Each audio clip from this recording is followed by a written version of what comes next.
दिल्ली में आयोजित जमीयत उलेमा के मंच पर विवाद खड़ा हो गया है। मदनी के बयान विरोध का करते हुए जैन धर्मगुरु लोकेश मुनि ने मंच छोड़ दिया और उसके साथ ही कई हिंदू और अन्य धर्मगुरु भी मंच से चले गए और साथ ही एकजुटता का पैगाम नाकाम साबित हुआ।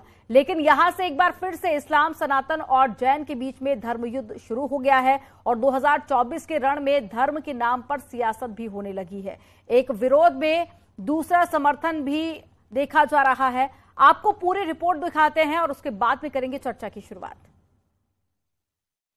जो मदनी साहब का वक्तव्य हुआ, हम कोई उससे सहमत नहीं है और मैं आपसे निवेदन करना चाहता हूं, हमें केवल जोड़ने की बात अगर करनी है प्यार में। जमीयत उलेमाए हिंद के मंच पर धर्म गुरुओं का जमावड़ा लगा हुआ था।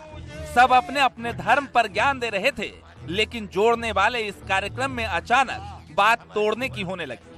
जहरीले बोल बोले गए और अल्लाह और ओम को एक बता दिया गया। फिर क्या था, धर्मगुरु खफा हो गए और मंच से उठ चले। अब जरा मंच पर बैठे इस शख्स को देखिए। नाम है मौलाना अरशद मदनी, जिन्हें एकजुटता का संदेश देने के लिए मौका दिया गया, लेकिन इन्होंने जब अपनी जुबान खोली तो बवाल मच गया। इस तरह आज दुनिया भटकी हुई है। अपने इस धरती के ऊपर जो आवाज उठी थी, एक ओम यानी एक अल्लाह की इबादत, दुनिया हट गई। हम भी इसी तरह हटे हुए थे। हमारे बिरादरान वतन ने 33 करोड़ अपने जिनकी पूजा होती है उन्हें बना रखा है देवी देवता। हमने 360 देवी देवता बना रखे थे। उसके बाद जो मदनी साहब का वक्तव्य हुआ, हम कोई उससे सहमत नहीं है और मैं आपसे निवेदन करना चाहता हूं, हमें केवल जोड़ने की बात अगर करनी है प्यार मोहब्बत की कीजिए। ये जितनी कहानी सुनाई है अल्लाह मन्नू ये वो, उससे 4 गुना कहानी में सुना सकता हूँ। मदनी आरएसएस चीफ के उस बयान का जवाब दे रहे थे जिसमें उन्होंने कहा था हमारे पूर्वज एक हैं। मदनी ने कहा तुम्हारे पूर्वज हिंदू नहीं मनु थे यानी आदम। उनके इस बयान के विरोध में अधिवेशन में पहुंचे अलग अलग धर्मगुरु मंच छोड़कर चले गए। मौलाना मदनी के बयान का जैन मुनि लोकेश ने विरोध किया। उन्होंने कहा कि यह अधिवेशन लोगों को जोड़ने के लिए हो रहा है, ऐसे में इस तरह का बयान कहाँ जायज है। 1400 साल से इस मुल्क के अंदर रह रहे हैं, हमें कभी छेड़ा नहीं गया। हमारे मजहब को नहीं, तुमने छेड़ा है तो हम तुम्हें तुम्हारे आबा व अजदाद की तारीख बताते हैं। तुम्हारे आबा व अजदाद हिंदू नहीं थे। तुम्हारा सबसे पहला दादा परदादा लकड़ दादा सकड़ दादा वो मनु था। मनु एक अल्लाह की, एक ओम की इबादत करने वाला था।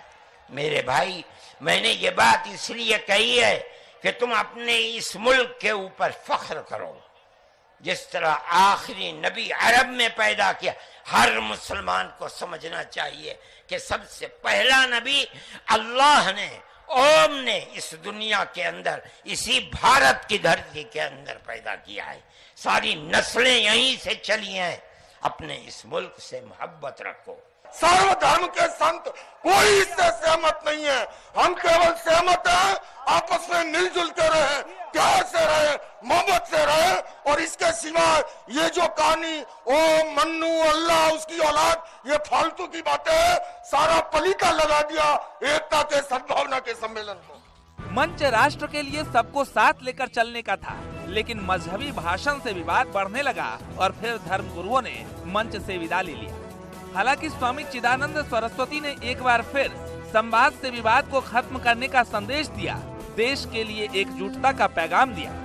सच यही है कि जो सबको पता है, उन्होंने आज कहा भी कि 1400 साल से ये हम लोग साथ साथ हैं। इसका मतलब है दुनिया 1400 साल से पहले भी थी।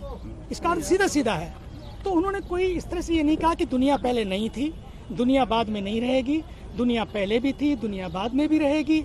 लेकिन 1400 साल से जो हम साथ साथ रहते आ रहे हैं, अब कुछ ऐसा माहौल बने कि हम आगे भी इसी तरह से रहते आए।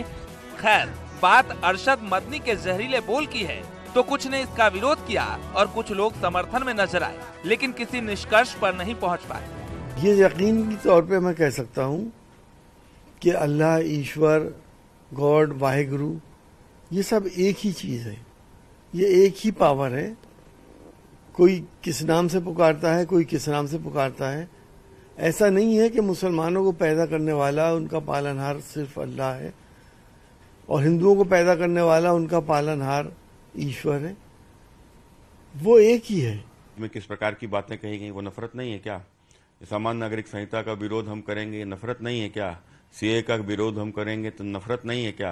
तो धारा 370 का विरोध करेंगे तो नफरत नहीं है क्या?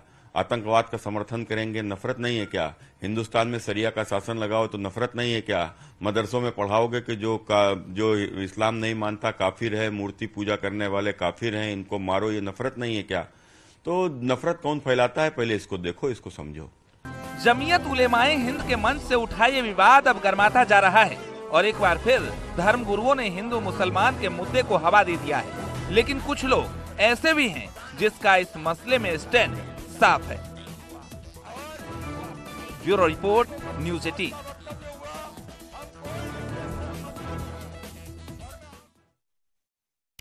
और इसी पर चर्चा करने के लिए हमारे साथ में दो खास मेहमान जुड़ गए हैं। मोहसिन रजा जुड़ गए हैं, चेयरमैन है यूपी हज कमेटी से, बहुत स्वागत सर आपका। अशोक कुमार जुड़ गए हैं, प्रवक्ता है समाजवादी पार्टी से, आपका भी बहुत स्वागत है। शुरुआत में मोहसिन रजा जी आप ही के साथ में करूंगी। आपका मदनी के बयान पर क्या कहना है, आपका स्टैंड क्या है?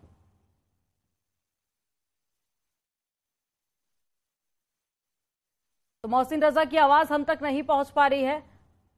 सर मेरी आवाज अगर आप तक पहुंच पा रही है तो मैं चाहूंगी आप अपनी कमेटी का स्टैंड बताएं इस बयान पर।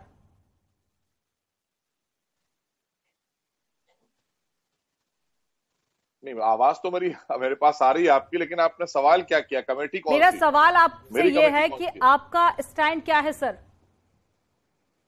देखिए, जहां तक मदनी फैमिली की बात की जाए, ये मदनी परिवार जो है ये वैसे ही काम करने लगता है जब चुनाव आते हैं, जैसे और परिवारवादी पार्टियां हैं, ये उनके लिए काम करने वाले लोग हैं। ये अपने निजी स्वार्थ के लिए मुसलमानों को गुमराह करना, सांप्रदायिक सौहार्द खराब करने के लिए इस तरह के बयानात देना, ये इनकी कोई आज की प्रवृत्ति नहीं है। क्योंकि ये कभी समाजवादी पार्टी के मंच पर दिखाई देते हैं, तो कभी आरएलडी के मंच पर दिखाई देते हैं, तो कभी कांग्रेस के मंच पर दिखाई देते हैं। जहां से इनको लाभ मिलता है और क्या बोलना है वो स्क्रिप्ट ले आते हैं और पढ़ देते हैं, और उसके बाद जो है उस पर चर्चा और परिचर्चा होती है, और उसमें ध्रुवीकरण कराने के लिए ये उसी का काम करते चले आ रहे हैं। इसके सिवाय इनके पास कोई और काम नहीं है। ठीक है, मैं लौटूंगी आपके पास पे। हमारे साथ में सपा से प्रवक्ता भी जुड़े हुए हैं, अशोक कुमार जी। अशोक कुमार जी, अब आपकी पार्टी का क्या स्टैंड है वो बता दीजिए, क्योंकि पहले आप लोग स्वामी प्रसाद मौर्य का जिस तरह से समर्थन कर रहे थे, अब क्या मदनी का भी आप वैसे ही समर्थन करेंगे? नहीं मैडम, देखिए सबसे बड़ी बात तो ये है कि ये इस तरह के बयान से फायदा किसको मिलता है। इस तरह के बयान से, जो रिलीजियस बयान होते हैं, जो पोलराइजेशन वाले बयान होते हैं, जो धार्मिक कट्टरता या नफरत फैलाने वाले बयान होते हैं, वो तो भारतीय जनता पार्टी की यूएसपी है। तो इस तरह की जो भी बयान देता है वो direct indirect Bharatiya Janata party को फायदा पहुंचता है, सबसे बड़ी बात है। बाकी जो बयान मदनी साहब दे रहे हैं, वो बयान के बारे में मैं क्या कहूंगा, उसके बारे में मुझे कुछ नहीं कहना। वो बयान अगर वो दे रहे हैं तो आप उनसे उसके बारे में टिप्पणी लीजिए, लेकिन इस तरह का जो रिलीजियस स्टेटमेंट्स या रिलीजियस जो हेट फैलाने वाले बयान होते हैं, इससे भारतीय जनता पार्टी। लेकिन अशोक कुमार जी, पार्टी का भी तो कुछ स्टैंड होगा ना, पार्टी समर्थन करती है या फिर विरोध करती है? पार्टी इस मामले में तटस्थ है, पार्टी का इस बयान से कोई मतलब नहीं। पार्टी अभी भी यही बात करती है कि जो समाजवादी पार्टी का बयान से मतलब नहीं है, अरशद मदनी से मतलब है। देखिए, मतलब यह है, पार्टी का अभी भी यही स्टैंड है कि जो डायल 100 की सेवा माननीय अखिलेश यादव जी ने दिए थे, उसको योगी सरकार ने चौपट कर दी। अरे भैया, जहाँ सवाल पूछा जा रहा है उधर आ जाओ। सुनिए, आप सवाल से इधर उधर भाग रहे हो, आपके पास जवाब नहीं है। सवाल से भाग नहीं रहा। इनको तो आपने सुरक्षा दे रखी थी, इनके लिए आपको माननीय मुलायम सिंह यादव जी जब जब मुख्यमंत्री हुए हैं, ये मंच पर बैठते थे, इनके लिए स्टेट गेस्ट हाउस बुक होते थे, और जो सुविधा दे सकती थी सरकार, सारी सुविधाएं प्रोवाइड करती थी इनको। आप वो समय भूल गए? ठीक है सर, मैं लौटूंगी आपके पास में, लेकिन अशोक कुमार जी पार्टी का स्टैंड बताइए ना, पार्टी का स्टैंड क्या है? या तो समर्थन करती है पार्टी, तभी आप कुछ बोलने से यहाँ पर बच रहे हैं। पार्टी का इस बयान से कोई मतलब नहीं। पार्टी का सिर्फ ये कहना है कि इस तरह के बयान से हम लोग दूरी बना के रहते हैं, इस तरह की चीजों में पार्टी विश्वास नहीं करती है। पार्टी जो भी धार्मिक नफरत फैलाने वाले बयान होते हैं, पार्टी उसे बिल्कुल कोई ताल्लुकात नहीं रखती है। ये सिर्फ भारतीय जनता पार्टी की यूएसपी है कि नफरत आपने यहाँ पर बात कही कि इस तरह के बयानबाजी से भारतीय जनता पार्टी को फायदा होता है। स्वामी प्रसाद मौर्य की तरफ से जो बयान दिया गया था उससे भी क्या भारतीय जनता पार्टी को फायदा पहुंचाने के लिए इस तरह की बयानबाजी का आपकी पार्टी ने समर्थन किया था?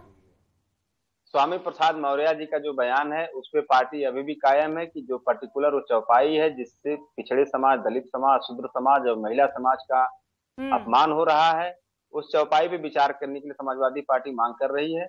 और पार्टी जो है भगवान राम और रामचरितमानस में पार्टी की आस्था है। ये पार्टी का जो स्टैंड पहले था उस स्टैंड जनता के लिए इतना सोचती है आपकी पार्टी, तो मुझे लगता है फिर तो आपकी पार्टी ने इस पूरे मामले को लेकर भी विचार किया होगा। ये भी तो मुद्दा जनता से ही जुड़ा हुआ था। जनता को एकजुट करने के लिए मंच पर सभी धर्मगुरु पहुंचे थे और उस वक्त क्या हुआ वो उस वीडियो में आपने भी देखा होगा। तो जनता से जुड़ा हुआ मुद्दा है और भी कई सारी समस्याएं हमारे देश में। इस तरह की बयानबाजी बार बार करना, मुझे लगता है अशोक जी आप इस मेरे सवाल का जवाब नहीं दे पाएंगे। मोहसिन जी मैं आपके पास में आऊंगी। हमारे देश में और भी कई सारी बड़ी समस्याएं हैं जिन पर चर्चा होनी चाहिए, लेकिन बार बार राजनीति सिर्फ धर्म पर ही होती है। क्या सिर्फ राजनीतिक लाभ के लिए? देखिए, सबसे बड़ी चीज ये है कि जैसे अभी हमारे समाजवादी पार्टी के प्रवक्ता कह रहे थे कि हम राम में आस्था रखते हैं। ये कौन सी आस्था रखते हैं राम में? श्रद्धालुओं पर गोली चलाकर समाजवादी पार्टी की स्थापना की गई, उनके खून पर इसकी स्थापना हुई है समाजवादी पार्टी की। तो अब इससे बड़ी बात और क्या हो सकती है? आज देखिए investor summit, global investor summit हो रहा है जिसमें उत्तर प्रदेश के चौमुखी विकास के लिए कितना बड़ा निवेश आया है आदरणीय योगी सरकार में, उस पर ये चर्चा नहीं करेंगे। क्योंकि इन्होंने जब इन्वेस्टर समिट किया था तो इनको 5,000 करोड़ रुपए किसी ने नहीं दिए थे और आगरा में करा था। उसके बाद आगरा में भी लोग आए नहीं तो इन्हें दिल्ली में करना पड़ा। क्यों? क्योंकि यहाँ सुरक्षा का माहौल नहीं था उस समय। आज इतना अच्छा वातावरण आदरणीय योगी सरकार में है, देश में आदरणीय मोदी सरकार में है कि निवेशक आ रहे हैं और लगभग 30 लाख करोड़ से ऊपर का निवेश के प्रस्ताव आए हैं। तो ये उत्तर प्रदेश आज कहां जा रहा है? और इनके टाइम में अंधकार में डूबा हुआ था। समाजवादी पार्टी के टाइम में भयभीत थे, ना व्यापारी सुरक्षित था, ना महिलाएं सुरक्षित थी। एनसीईआरटी के डाटा को झुटलाएंगे, एनसीईआरटी का डाटा को आप झुटलाएंगे। सुप्रीम कोर्ट ने कहा कि जंगल राज चल रहा प्रदेश में। आप लोग जो माहौल बार बार इस तरह की राजनीति करके राजनीतिक फायदा लेने की कोशिश की जाती है। अशोक कुमार जी, एक आखिरी सवाल मेरा आपसे, शांति यहाँ पर भंग करने की कोशिश की जा रही है, अब आप ये मानते हैं कि एक्शन होना चाहिए या फिर नहीं? अभी मैं पहले भारतीय जनता पार्टी प्रवक्ता के सवाल का एक जवाब दे रहा हूं कि इन्होंने कहा भगवान राम के भक्तों पे की बात करी इन्होंने। भगवान राम तो एक सत्ता, अशोक जी बार बार मुद्दे से भटक जाते हैं आप। भगवान राम अशोक जी बार बार मुद्दे से भटक जाते हैं। अच्छा एक बात बता दीजिए, एक्शन होना चाहिए या फिर नहीं होना चाहिए? भारतीय जनता पार्टी के जो प्रवक्ता बोल रहे थे अभी, भगवान राम की बात कर रहे थे। भगवान राम का एक अशोक जी, मुझे लगता है आपके पास में मेरे सवाल का जवाब नहीं है। आप दोनों मेहमानों को हमारे साथ जुड़ने के लिए बहुत शुक्रिया। तो मदनी की तरफ से बयान दिया गया था और ओम को ही अल्लाह बताया गया था, जिसके बाद लगातार राजनीति शुरू हो चुकी है, लोगों में गुस्सा भी देखा जा रहा है।